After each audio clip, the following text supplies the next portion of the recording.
I'm Aiden, 28, and I built my tech empire from nothing after my own parents abandoned me financially. They claimed they couldn't spare $600 for my rent during college, yet somehow found $22,000 to bail out my brother's credit card disaster. Their betrayal fueled my success. The look on my dad's face, when he walked into my company's lobby not knowing I owned the place, was worth every night I spent hungry and cold. Before I tell you how I went from nearly homeless to owning multiple companies, let me know where you're watching from in the comments. Hit that like and subscribe if you've ever had family choose favorites. Trust me, my revenge was worth the wait. Growing up in the suburbs of Boston, Massachusetts, our family looked picture perfect from the outside. My father Richard worked as a mid-level manager at an insurance company, while my mother Margaret taught third grade at the local elementary school. We lived in a modest 4-bedroom colonial with a well-kept lawn and a 2-car garage, the epitome of middle-class American stability. My younger brother Ethan and I shared the second floor, our rooms connected by a bathroom that became a constant battleground as we grew older.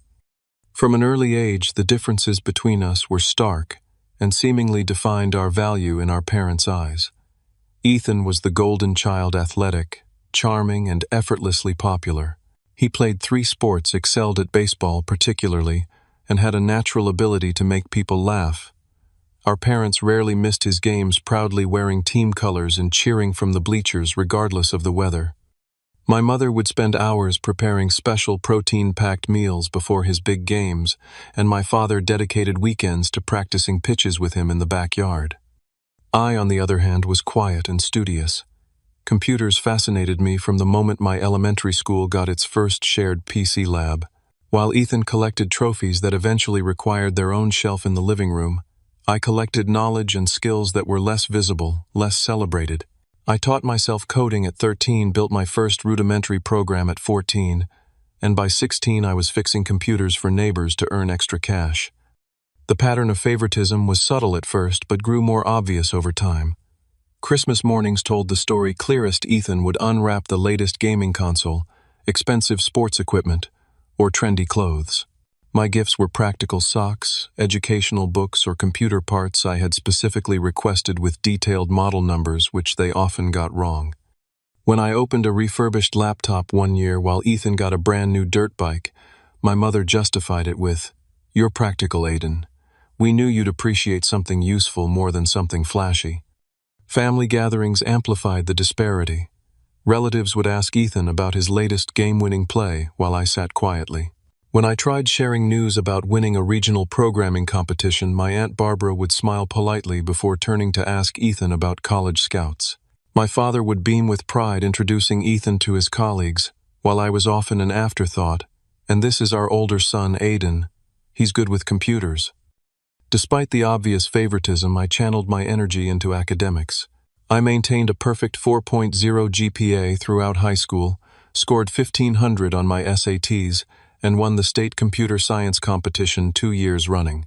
While Ethan struggled to maintain a C average, I was accepted to one of the top computer science programs in the country, with a partial merit scholarship. The night I received my acceptance letter, I rushed downstairs, hands shaking with excitement. My parents were watching television in the living room. I got in, I announced, holding up the letter. Full acceptance with a $15,000 merit scholarship. My mother looked up briefly. "That's nice, honey. We knew you would." My father nodded. "Good job. Make sure you find out about work-study options." That same evening, when Ethan burst through the door announcing he'd been offered a partial baseball scholarship to a state college with an unremarkable academic reputation, my parents leapt to their feet. My mother hugged him tightly, tears in her eyes, while my father clapped him on the back, repeatedly declaring we needed to celebrate. They ordered pizza called Grandparents and opened a bottle of champagne they'd been saving for a special occasion. I retreated to my room, acceptance letter still in hand, the contrast not lost on me. But I told myself it didn't matter. I was going to create my own success story with or without their enthusiasm.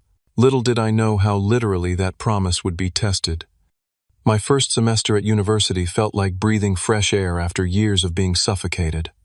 For once, I was surrounded by people who spoke my language both literally and figuratively.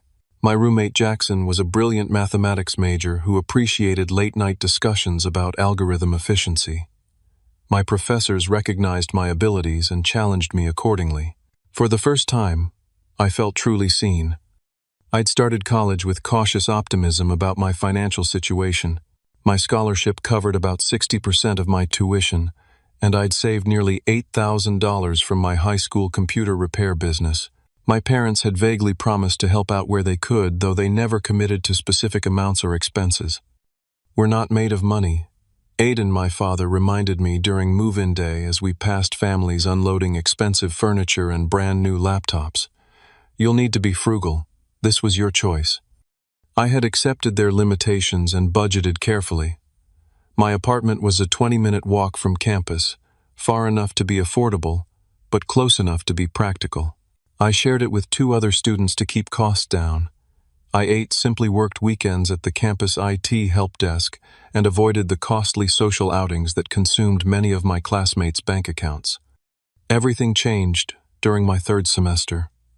The university announced budget cuts due to endowment losses, and my scholarship was reduced by 30%. This translated to an additional $4,000 per semester I hadn't planned for. I'd already depleted most of my savings covering books, supplies, and living expenses. After staring at my bank account for hours, calculating and recalculating possible scenarios, I swallowed my pride and called home. It was a Sunday evening, and I knew both my parents would be there. "Hey, Mom," I began, trying to keep my voice steady. "I've got a bit of a situation with my scholarship."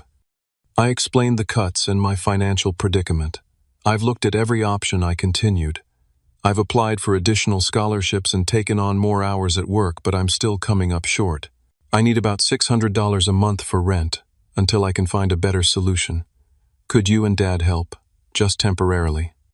The silence on the other end stretched uncomfortably before my mother replied, "Oh, Aiden, that's terrible timing. Your father and I are really stretched thin right now. The roof needed repairs, and we've had to help your grandmother with her medication costs." My father got on the phone. "Son, we just don't have extra cash lying around. You're smart. You'll figure something out. Maybe take a semester off to work full-time, or find a cheaper place." I ended the call feeling hollow. Taking a semester off would mean losing my remaining scholarship and possibly my spot in the competitive program. Moving to a cheaper place mid-semester would require breaking my lease, paying penalties I couldn't afford, and likely moving much farther from campus. What followed were the hardest months of my life.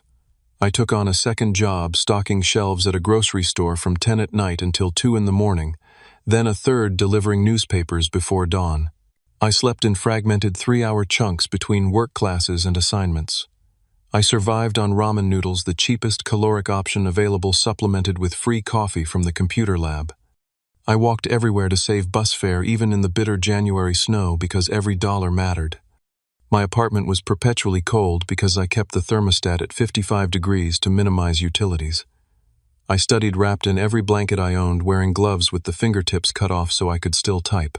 One particularly brutal week, I rationed my food so severely that I became dizzy during a programming lab. Professor Winters noticed and discreetly brought me a sandwich from the faculty lounge. "You're one of my most promising students, Aiden," she said quietly, "but you look like you're about to collapse. Is everything all right?"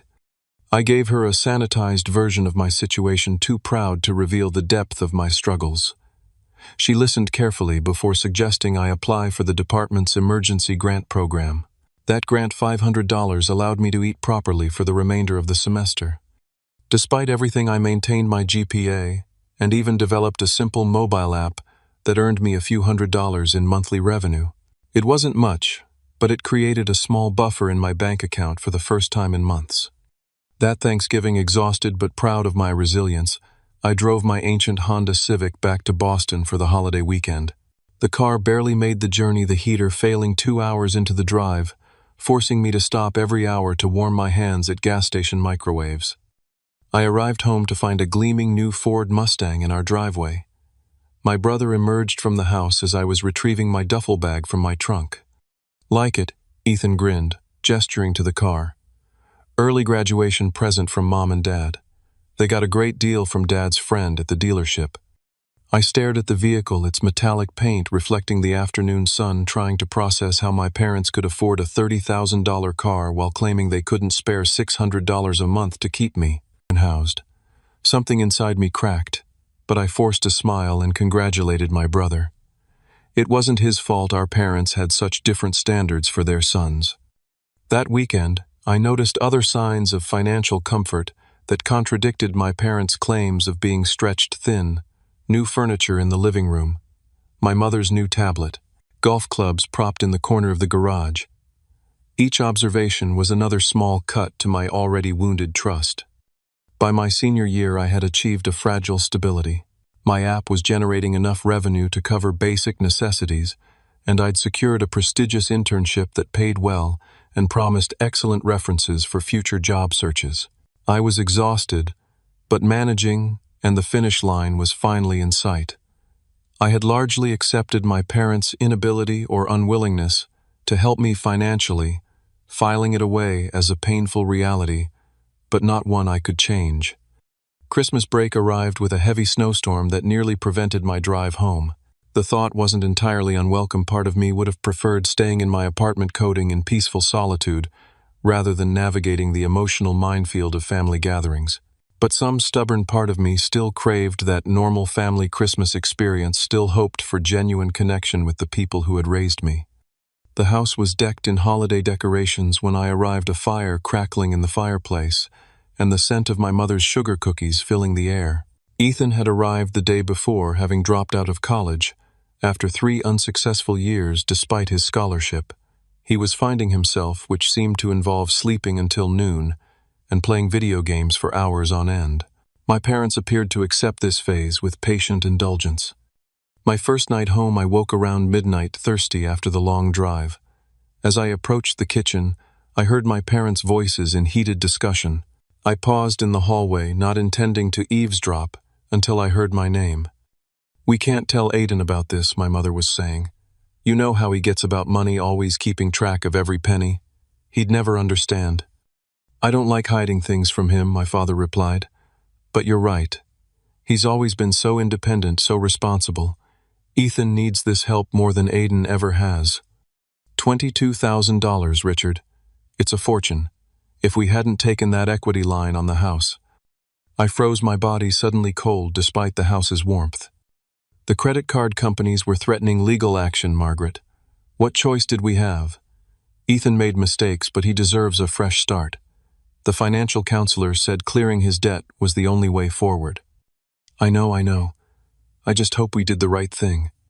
I retreated silently to my room. My thirst, forgotten as a different kind of hunger, consumed me, the need for answers, for justification, for some explanation that could make sense of this revelation. $22,000. The sum reverberated in my mind as I lay sleepless.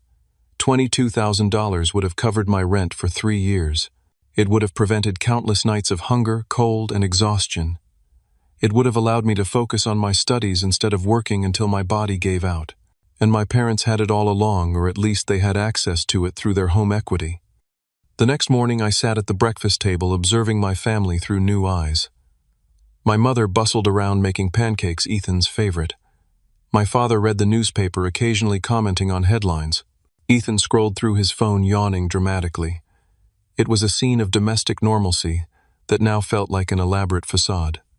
I waited until we were all seated, food served, before I spoke. "I heard something interesting last night." I began, my voice steadier than I felt. "Something about $22,000. The kitchen went silent. My father's newspaper lowered slowly. My mother's fork clattered against her plate. Ethan looked confused, glancing between our parents. "You weren't meant to hear that," my father finally said. "Clearly not. But I did. You paid off Ethan's credit card debt. $22,000 worth." My mother's expression hardened slightly. "Aiden, you don't understand the whole situation. Your brother made some mistakes, but he needs a fresh start. The debt was crushing him." "Crushing him," I repeated.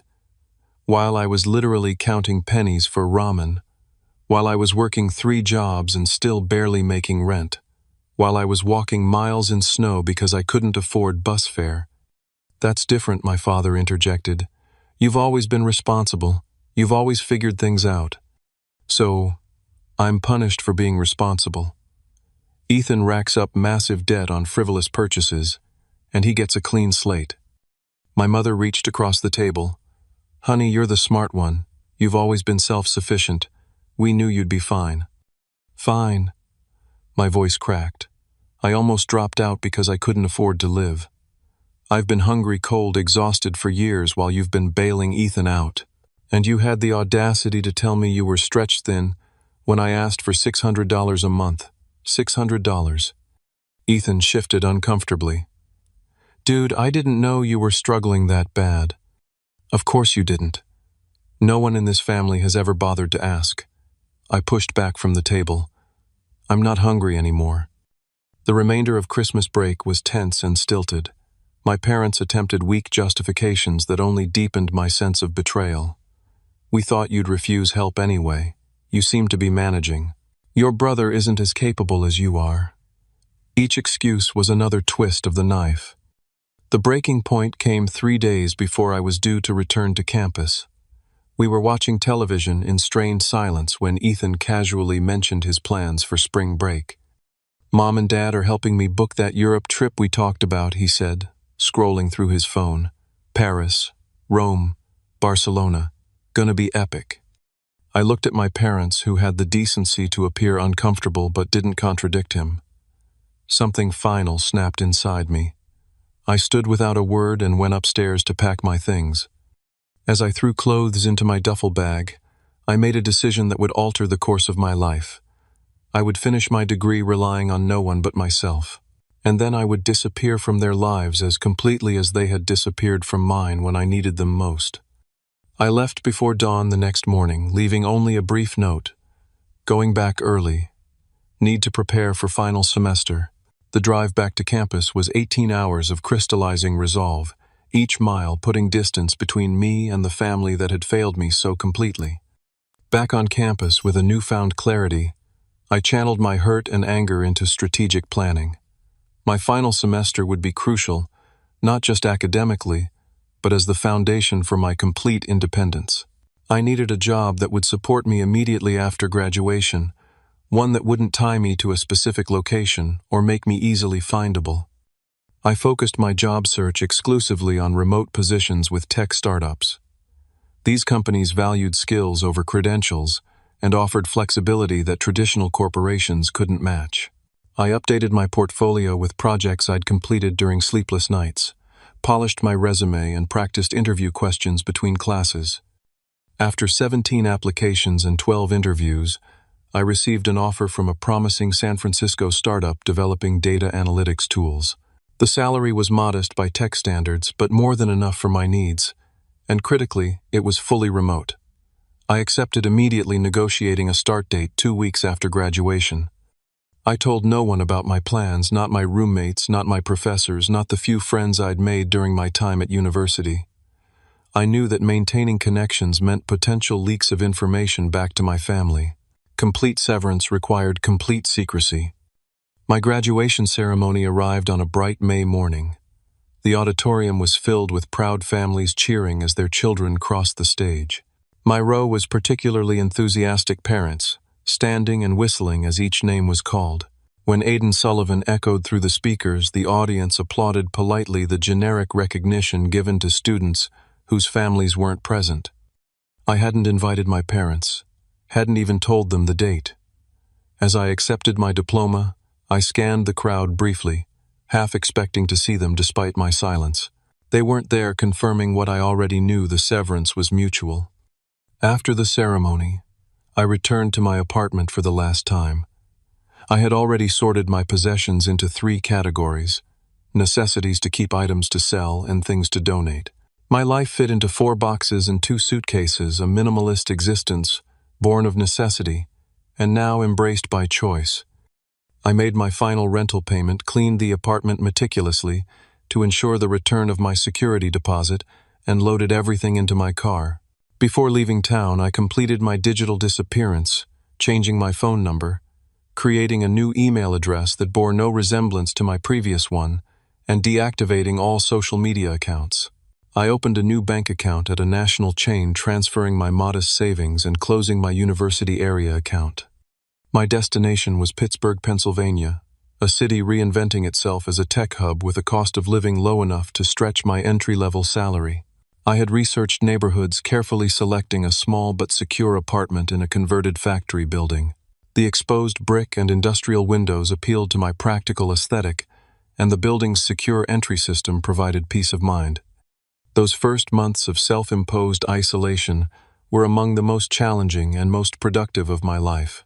I worked my regular hours for the startup, quickly proving my value as I resolved persistent bugs and optimized systems that had troubled more experienced developers. Evenings and weekends were devoted to my own project, a proprietary software designed to automate content analysis for marketing teams. Human connection was scarce.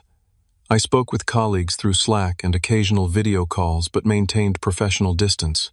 My neighbors nodded in hallways but respected the privacy that seemed to emanate from me like a force field. I ate alone, worked alone, slept alone, building a fortress of solitude that protected me from further hurt but also prevented healing. 3 months after my disappearance, my mother attempted contact. Somehow she had obtained my work email, likely through the university alumni office. Her message was brief.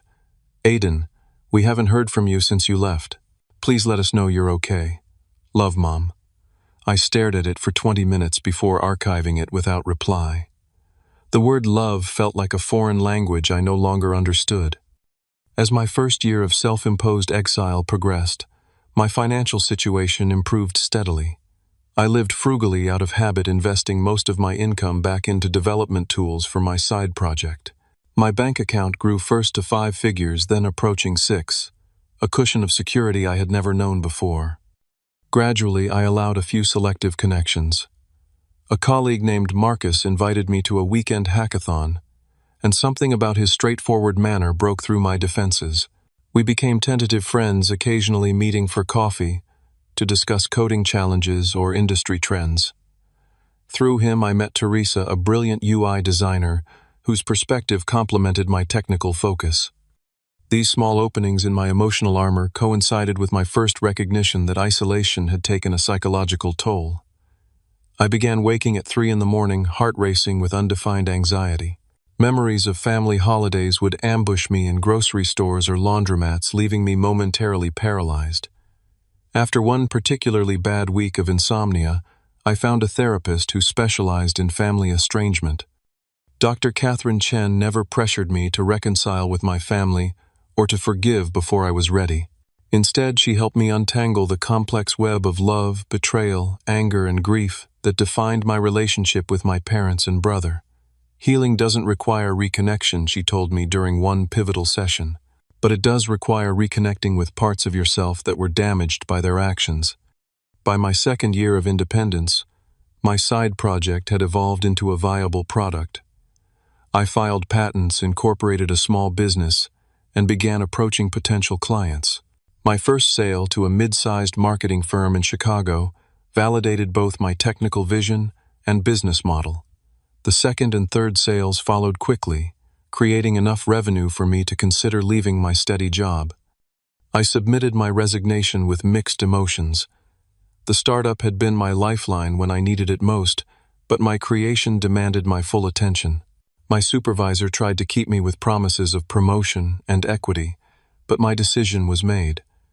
For the first time in my life, I was completely self-determining, answerable to no one. That night, sitting in my apartment, surrounded by the gentle glow of computer monitors, I allowed myself a moment of pride. From the desperate college student counting pennies for ramen, I had transformed into a business owner with growing success and unlimited potential. The fortress I had built to protect myself was becoming a launchpad instead. 2 years after graduation, with my first company generating stable revenue, I made the decision to expand operations. My content analysis software had found its market niche, attracting clients ranging from small marketing agencies to multinational corporations. Working from my Pittsburgh apartment had served me well during the bootstrap phase, but to truly scale, I needed a proper office and a team. Chicago became my next home base, centrally located with a robust tech ecosystem and more affordable than coastal hubs. I leased a modest office space in the West Loop, an area transforming from industrial wasteland to innovation district. With careful planning and rigorous interviewing, I assembled a core team of 8 developers, designers, and sales specialists who shared my vision for data-driven content optimization. The company, which I named Clearview Analytics, grew faster than even my optimistic projections. Our client list expanded from 20 to over 100 within 18 months. My technical background, combined with an unexpected talent for strategic business development, created a powerful foundation. By the end of our second year in Chicago, we had grown to 50 employees and moved to larger offices overlooking the Chicago River.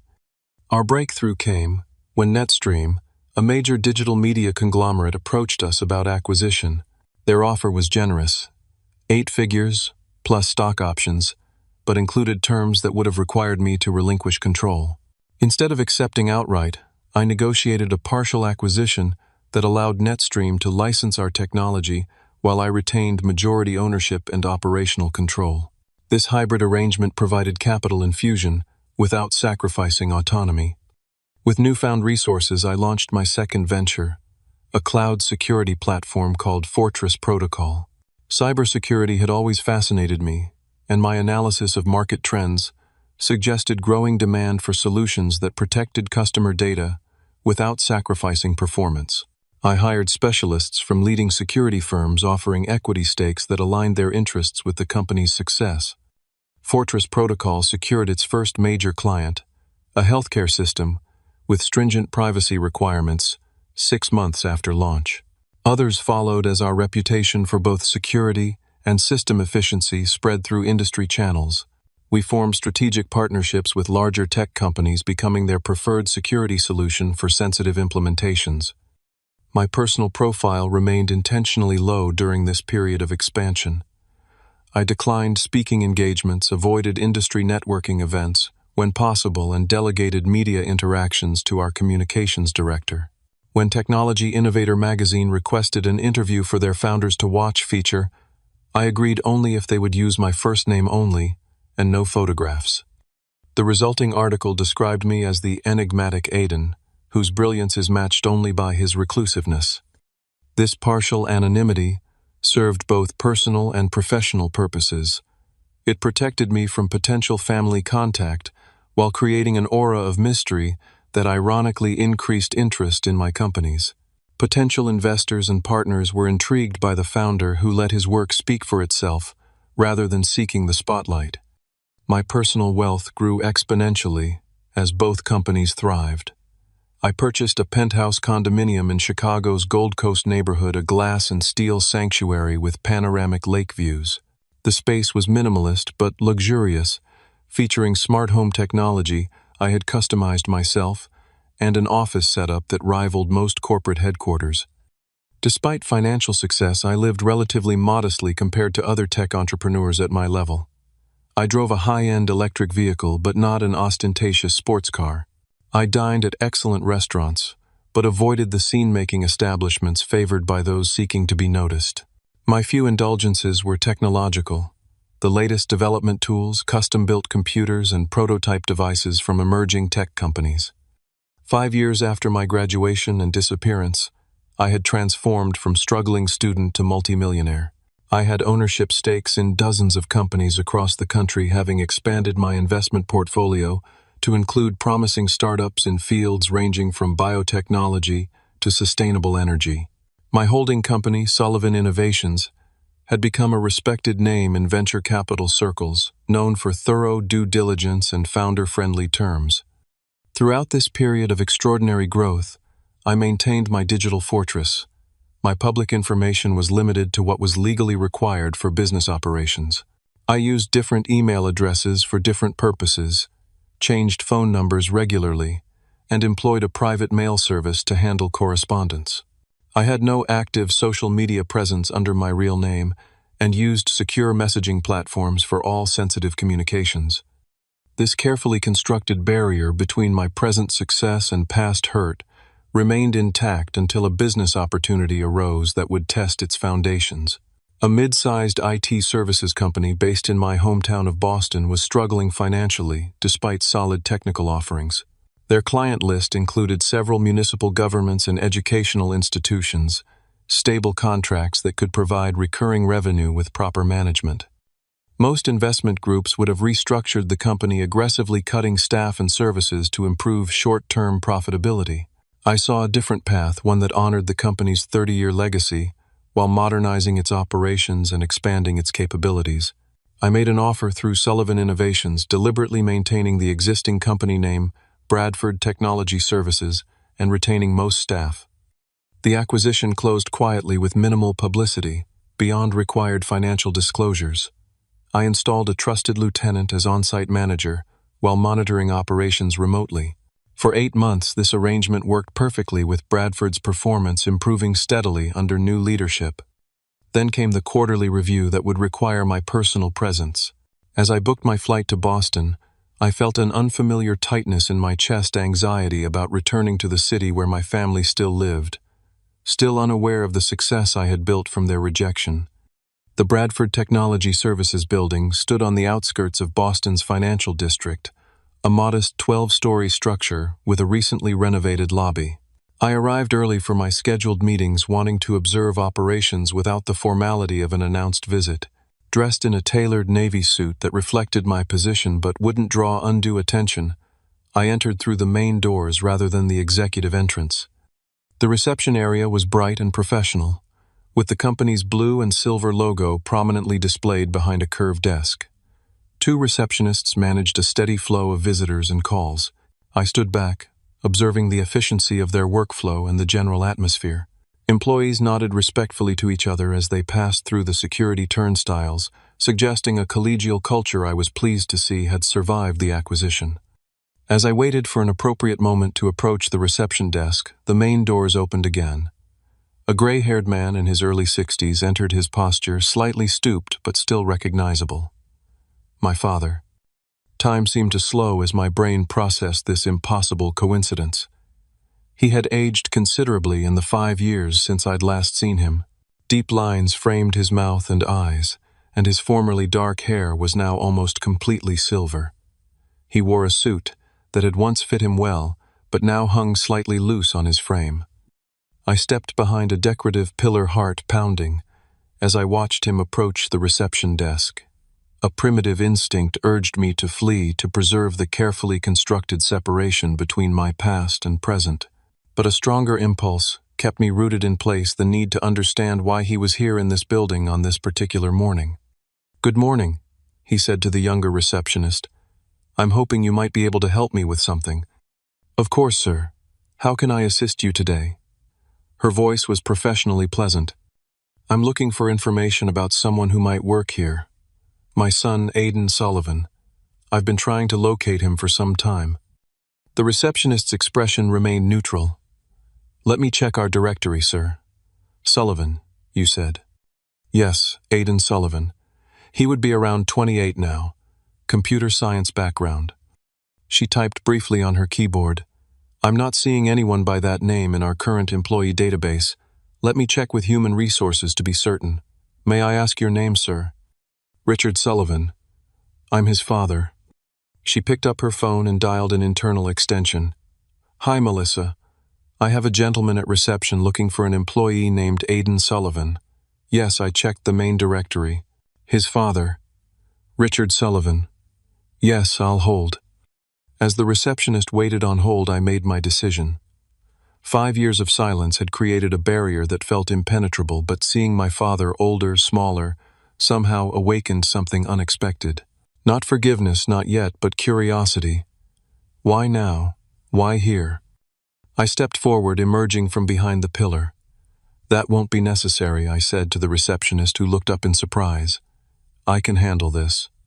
My father turned at the sound of my voice, his expression shifting from confusion to shock as recognition dawned. "Aiden." His voice cracked slightly. "Is that really you?" We stood facing each other in the lobby, where neither of us had expected to meet. I was acutely aware of how much had changed, not just his aging, but my transformation. I stood taller now, carried myself with the confidence of success, rather than the defensive posture of someone expecting disappointment. "Hello, Dad," I said, my voice steadier than I felt. "This is unexpected." He seemed unable to form words for a moment, his eyes taking in my appearance, the quality of my suit, my composed demeanor. "I've been looking for you," he finally managed. "For years. You just disappeared." "I did," I acknowledged. "That was intentional." The receptionist was watching our exchange with professional discretion but obvious curiosity. "Would you like to use one of the conference rooms, Mr. Sullivan?" she asked, clearly addressing me rather than my father. My father's eyes widened slightly at this deference. "Mr. Sullivan." "That would be helpful, Janice. Thank you." I gestured toward a small meeting room off the lobby. "Shall we?" My father followed me wordlessly into the room. Once the door closed behind us, he seemed to deflate slightly, sinking into one of the chairs around the polished table. "I found you through that technology magazine," he said without preamble. "The article only used your first name, but there was mention of your college and graduation year. I've been tracking down leads ever since." I remained standing, maintaining the subtle power dynamic. "And now you've found me. Why?" "Because you're my son." He stated it as if it were the most obvious thing in the world. "Because your mother cries on your birthday every year. Because Ethan asks about you constantly." I raised an eyebrow at this last claim. Does he, the brother who never noticed I was struggling, who took and took while I went without? He knows now. We all do. My father ran a hand through his thinning hair. "Ethan's life fell apart after you left. The car got repossessed. He couldn't hold a job. The money we gave him, it didn't help in the end. It just delayed the inevitable." "And that's supposed to make me feel better?" I asked quietly. "Number, it's just the truth." He looked up at me. "You seem to be doing well. Very well." I allowed myself a small, tight smile. "I am. No thanks to the support I didn't receive." My father glanced around the conference room, its expensive furnishings and technology, suggesting corporate success. "So you work here. You've done well for yourself in IT."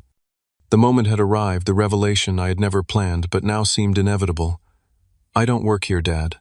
I own this company, along with several others." The color drained from his face. "You own Bradford Technology, but they've been around for decades. I acquired it 8 months ago.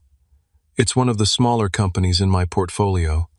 He stared at me, visibly processing this information. "My God, Aiden, how is that possible? You're only 28. 28 with 5 years of working every waking hour. 5 years of building something while expecting nothing from anyone else." I finally sat down across from him. 5 years of complete self-reliance, the skill you and Mom inadvertently taught me when you decided I wasn't worth supporting. My father flinched. "We made mistakes. Terrible mistakes that we've regretted every day since you left." "Regret doesn't change the past," I said. "It doesn't erase the nights I went hungry or the winters I spent cold. It doesn't undo the favoritism or the lies about being stretched thin while you found $22,000 for Ethan." "No, it doesn't," he agreed, his voice barely audible. "Nothing can change that. But family is still family, Aiden. We want to make amends.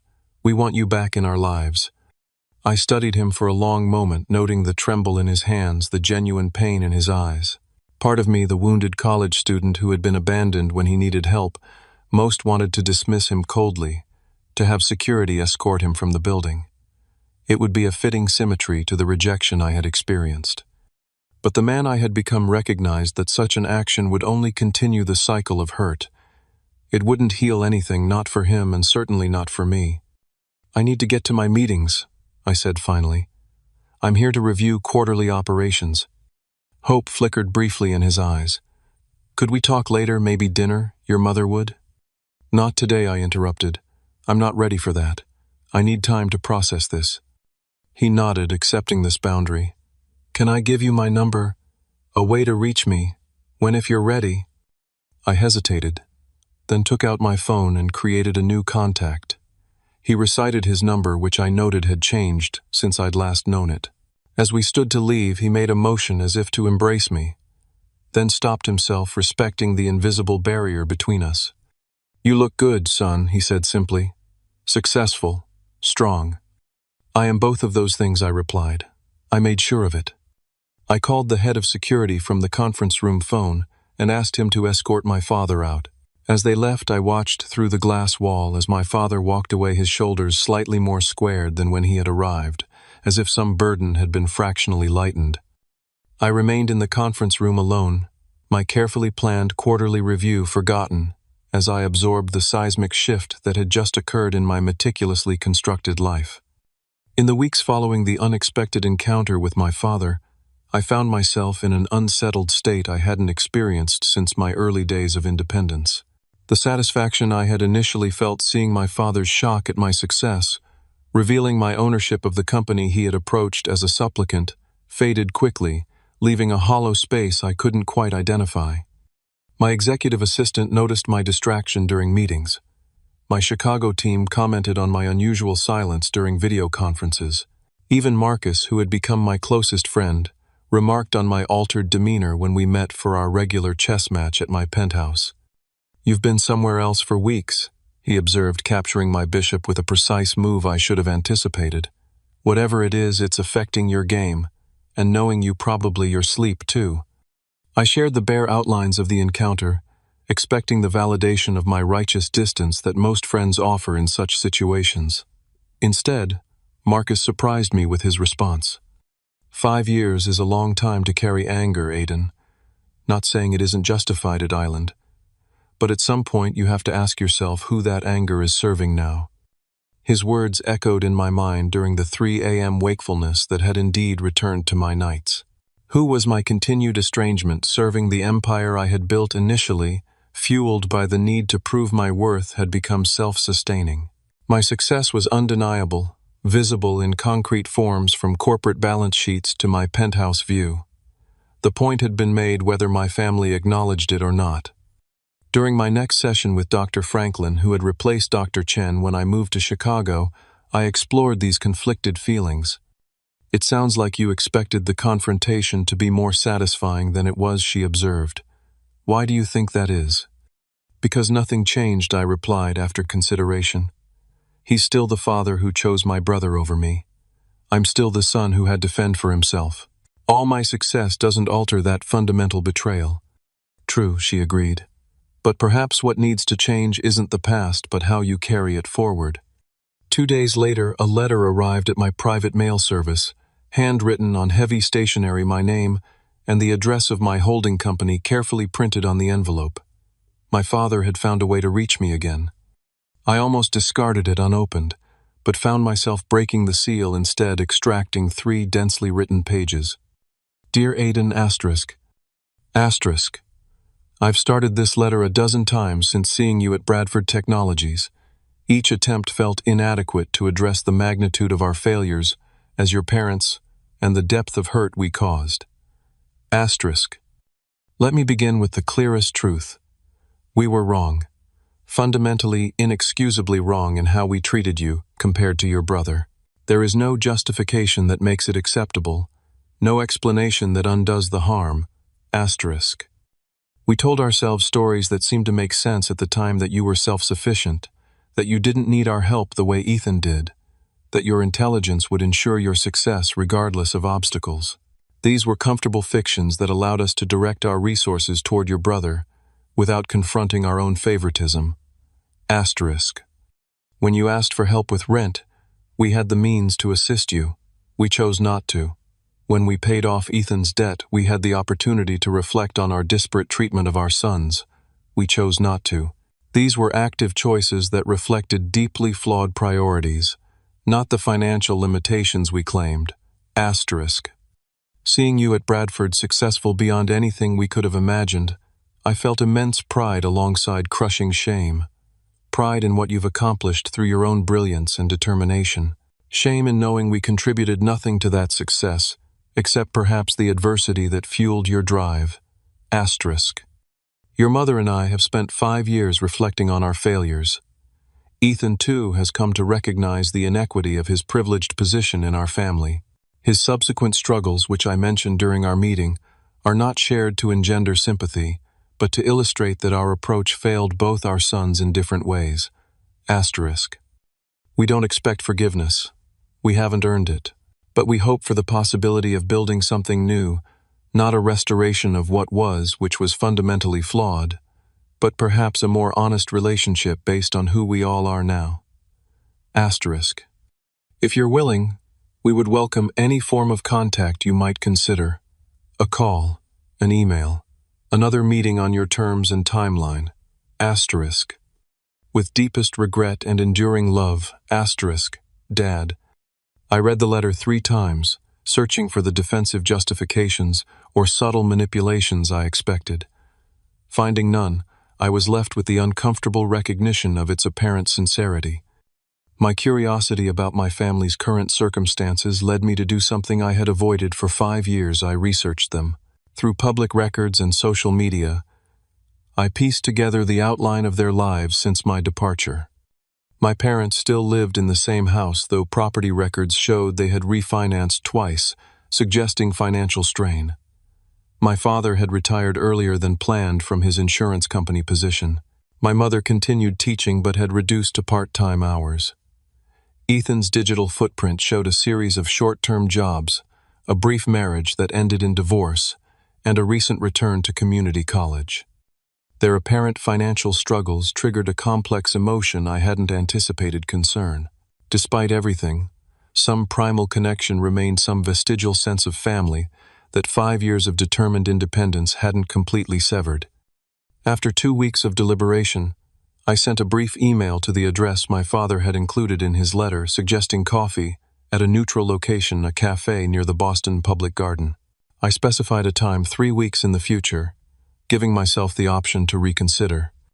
The morning of our scheduled meeting, I dressed carefully in casual clothes rather than my usual business attire: jeans and a sweater that revealed nothing about my financial status. I arrived early, selecting a corner table that offered privacy while allowing me to observe the entrance. My parents arrived together 5 minutes before the appointed time. They moved more slowly than I remembered, my mother leaning slightly on my father's arm as they navigated between tables. They hadn't seen me yet, and I had a moment to observe them unnoticed. The additional gray in my mother's hair, the reading glasses hanging from a chain around her neck, the careful way my father scanned the room. When our eyes met, my mother's hand flew to her mouth, tears immediately welling. My father gently guided her forward, his own expression a mixture of hope and trepidation. The conversation that followed was unlike any we had ever had, raw, honest, painful, but ultimately productive. They acknowledged the favoritism that had defined our family dynamic, offered no excuses for their failures, and expressed genuine remorse that seemed to go beyond guilt to true understanding of the harm caused. "We don't expect you to forget what happened," my mother said at one point, her voice steady despite her tears. "We just hope you might consider allowing us some small place in your life going forward. On your terms," my father added quickly, "whatever boundaries you need." I made no promises that day, but I didn't close the door either. We agreed to proceed slowly with clear expectations and defined limits. I was not rejoining family holidays or weekly dinners, but I would accept occasional communication and consider further meetings depending on how things progressed. As I rebuilt this cautious connection with my parents, I found myself reflecting on the journey that had brought me to this point. The desperate college student counting pennies for ramen had become a successful entrepreneur with resources beyond what he could once have imagined. The hurt and anger that had fueled my initial drive had served their purpose, but had become increasingly heavy baggage to carry. 6 months after that first coffee meeting, I established the Sullivan Opportunity Fund, a scholarship program specifically designed for students facing financial hardship during their education. The application process was simple, focusing on need rather than academic achievements, and the support covered not just tuition but living expenses, ensuring recipients could focus on their studies without the crushing stress I had experienced. I found unexpected fulfillment in reading the applications and personal stories of students who reminded me of my younger self. Each quarter, I personally notified the selected recipients, remembering the relief I had felt when Professor Winters had secured that emergency grant for me years earlier. My relationship with my family continued to evolve cautiously. We established a monthly video call, structured and time-limited at first, gradually becoming more natural. I met with Ethan separately, finding him humbled by his experiences and genuinely regretful of his role in our family's dysfunction. I was oblivious, he admitted during our first meeting. I took everything for granted while you struggled. I'm sorry, man. Truly sorry. The following Christmas, 6 years after I had walked away from my family, I accepted an invitation to dinner at my parents' home. It was neither the strained performance of my childhood nor a magical restoration of what had never truly existed. Instead, it was something new, tentative, imperfect, but honest. Throughout this gradual reconnection, I maintained the boundaries that protected my well-being. I shared selective information about my business success, but kept many details private. I limited the frequency and duration of contact. I continued my therapy sessions, processing each interaction and ensuring I wasn't slipping back into old, unhealthy patterns of seeking approval or acceptance. Most importantly, I recognized that while family connections might enhance my life, they no longer defined it. I had built a chosen family of loyal friends, trusted colleagues, and mentors who valued me for exactly who I was. My sense of worth no longer depended on external validation, parental or otherwise. The empire I had built continued to thrive and expand, but my perspective on its purpose evolved.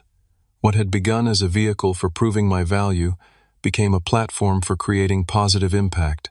I implemented generous employee benefits, prioritized ethical business practices, and directed significant resources toward educational initiatives and technology access programs for underserved communities. Looking back on the desperate college student I once was, I recognize both his pain and his resilience. The journey from that point to my current success taught me lessons no university course could provide about self-reliance, about the difference between forgiveness and forgetting, about the power of redirecting pain toward purposeful action rather than destruction. Most profound was the realization that true success isn't measured by bank accounts or business acquisitions, but by the freedom to define your own path forward. For me, that meant creating a life of purpose, surrounding myself with genuine connections, and eventually finding the strength to engage with my past without being controlled by it. If you're watching this and struggling with family wounds of your own, know that your path to healing is uniquely yours. Some relationships can be carefully rebuilt with proper boundaries. Others are better left behind. The most important relationship to repair is the one with yourself. Have you experienced family favoritism or had to create success entirely on your own? Share your story in the comments below. Subscribe if this resonated with you, and hit that like button if you've found your own way to turn pain into power. Thank you for listening to my journey from betrayal to success, to something I never expected to find peace.